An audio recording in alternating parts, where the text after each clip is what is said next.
Hi, good evening, everyone. It's Miss Council, and I want to thank all of my friends, family, blood relatives, and my social media family for joining me once again here tonight for another hot topic.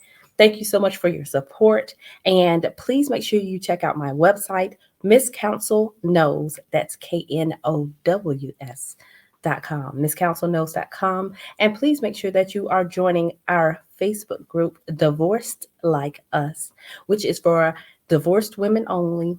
Men, this one's not for you. So you'll have to answer two little questions to be able to join the group, but it is a support group for divorced women only. So let's jump right into it. Thank you all so much for joining me once again. And let's recap on our topic from last week, which was how your circle is keeping you single. Listen, nobody wants to think that their friends aren't always out for their good or that they're not always on their side. But just know that, you might have some people in your circle that are holding you back. They might not necessarily be doing it on purpose, but, whatever it is that you're desiring might be not in your realm because of the fact that you don't have that good energy. You're not giving it off.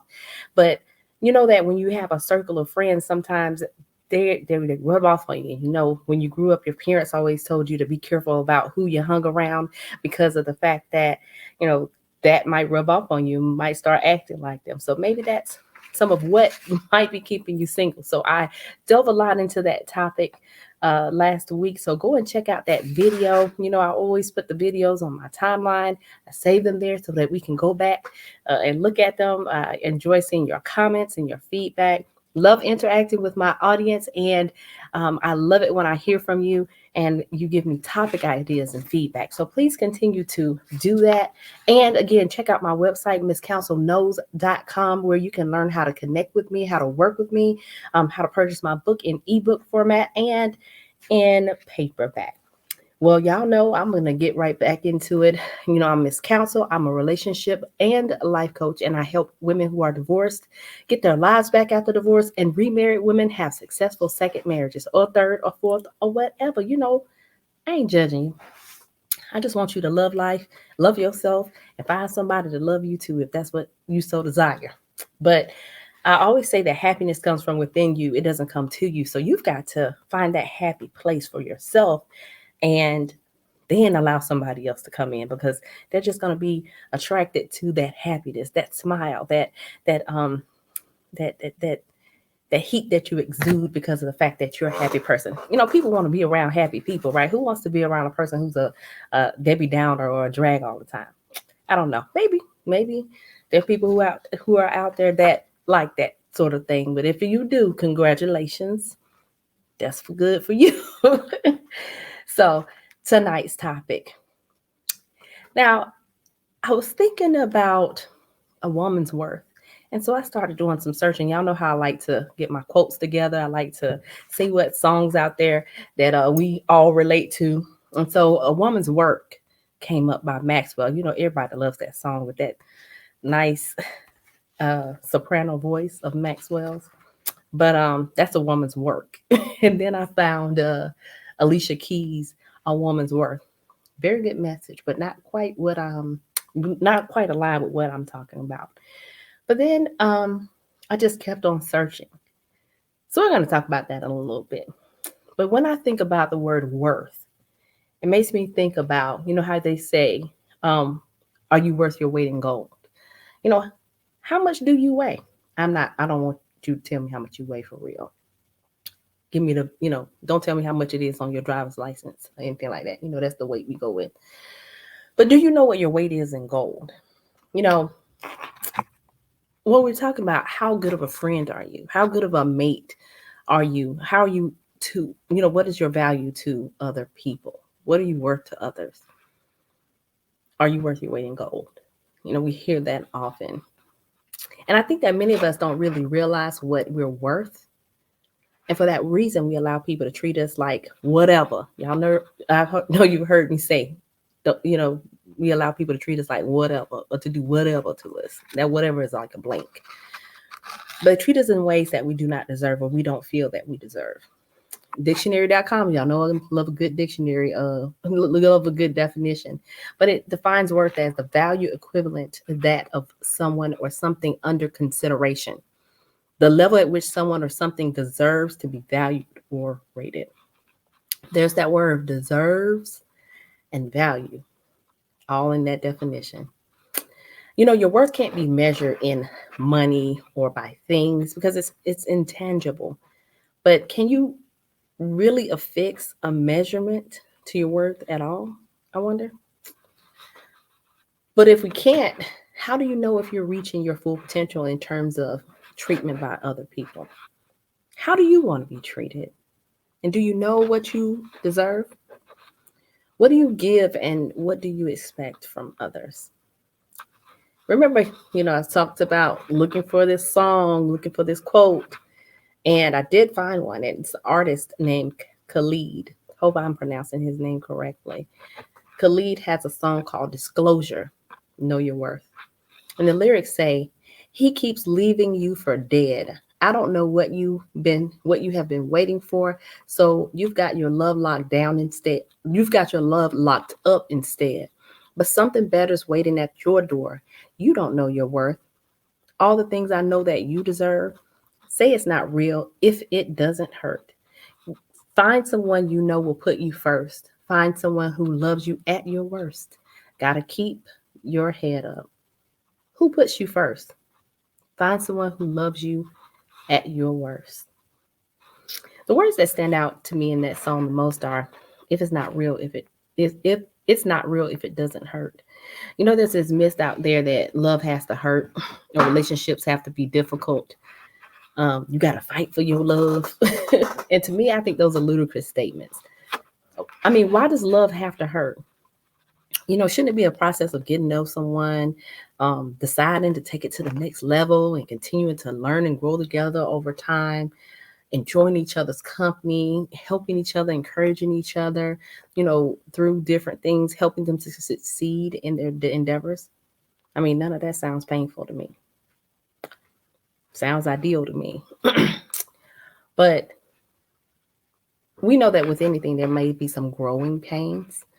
And as you learn about your mate, their likes and their dislikes, their pet peeves, their nuances, they're going to be learning about yours as well.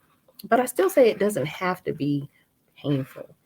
When you learn to work together and communicate, this process, while it may be bumpy, it doesn't have to be one that makes you question your decision daily. Like, should I really be talking to this person since, things got to be this difficult? And if so, maybe you're dating the wrong person. Ask yourself, what's it worth to you? What's it worth? What is it worth to you? What's your worth? That songwriter also says that you should find someone who will put you first. That means your needs and your wants. Put you first. That means they got to know what those things are. That whole getting to know you phase. They got to really get to know you and know what it is that your likes are. Um, Find someone who will love you at your worst. Now, wait a minute. Now, yes, people should love you when you're down and through your ups and your downs. But look, don't be dragging people through hell and expecting them to keep on hanging around with you and going through with you. Like, dang, you always going. It's not necessarily going through something, but I'm saying you putting somebody else through something unnecessarily. So, full disclosure, I haven't always known my worth. I put up with a lot of foolishness in my past relationships, and I can't claim I didn't know any better either. I just had a skewed way of viewing relationships and what they were supposed to be like. I thought that loyalty meant everything, and no matter what, just stick together. And even when I knew I should have let that thing go, still stayed. I know there's some people out there who could probably relate to that, who know what I'm talking about. Y'all hit those likes or hit those thumbs up and those hearts and let me know. If am I the only one? Y'all be quiet then. If it's just me, I just raise my hand then. you know, the way I looked at things in life was life for me ain't been no crystal stair. Y'all remember that poem by Langston Hughes? I remember having to learn that learn that poem. Miss Jones back at my high school, she asked me to learn that poem, and I recited it. I actually acted it out at her church for a Black History program back when I was in high school. But the poem goes like this. Well, son, I tell you, life for me ain't been no crystal stair. It had tacks in it and splinters and boards torn up and places with no carpet on the floor, bare. But all the time, I've been a climbing and reaching landings and turning corners and sometimes going in the dark when there ain't been no light. So why don't you turn back? Don't you sit down on those steps because you find it's kind of hard. Don't you fall now, for I still going, honey. I still climbing. And for me, life ain't been no crystal stair. I believed back then, and I still do believe that life is going to be tough, but you have to just keep on climbing. You got to keep it moving. I've had many successes in life, in my education, in my career, and my personal aspirations, but I continue to fail in my love life. One day the tide just turned. I really realized how I worked to represent myself worthy, present myself worthy as a project manager in a field that was filled with people who didn't look like me. And I worked hard. I gained the education, the certifications, I gained the experience. I remember offering to let me write the project charter, let me write these change requests so that I can learn how to do it because I wanted to be able to put that on my resume because I knew what it was that I wanted. So I set my sights on something and I worked toward getting that. And I was able to earn a seat at the table. That seat at the table being an interview. It wasn't given to me, but it's something that I had to work toward and I had to earn so that I could prove myself worthy by meeting those qualifications. And I had a level of confidence in doing that. And, confidence that, hey, I had the education, I had the experience, confidence that I knew that I could get the job done. And I got the job. um, Yet still, I didn't understand my worth as an individual in relationships as a woman. And I knew what I brought to the table, but I still didn't require much from those that I dealt with. There have to be other women who are out there like me, other people who are out like me, because I know that this isn't something that's just, it's not just women. Men are out there too that, they're being good people to other people. They're giving more than they're receiving. I always, hear that, you're a better friend than someone else is back to you. I mean, I believe that you should treat people how you want to be treated, and hopefully they'll learn how to treat you. But um, I just didn't require a whole lot. And that's wisdom and me looking back on the past relationships and saying, you know what, I did not really require much from the people that I had dealt with or that I had dated or had relationships with in the past. And when I realized that others should bring something to the table, not just me providing the tablecloths, the plates, the silverware, the food, the light bulb just popped on. Like, wait a minute, you've heard to whom much is given, much is required. You've got to see yourself as a big deal. And when that light came on, I was like, I'm a big deal. I am. I'm a pretty big deal. I'm a pretty big deal. And once you start treating yourself that way and understanding what your worth is, you're not going to go into a job and allow them to offer you $20,000 less than you know that you're worth as an employee. So why is it in relationships that we do that? Men and women, why is it that we do that? Yeah, I need answers. Why is it that we do that? One is because we don't know, either we don't know our worth or we don't expect a whole lot, but we're willing to give so much. I'm not saying don't give, but what I'm saying is have an expectation, set the expectation and manage it.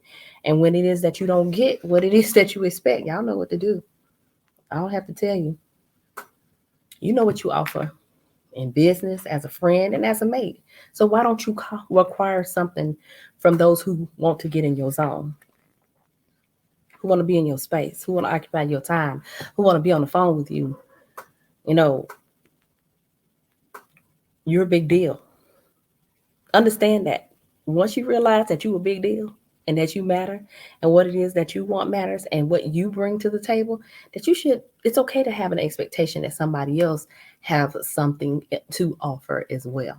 I'm not talking about monetary, but in a relationship, what do they offer?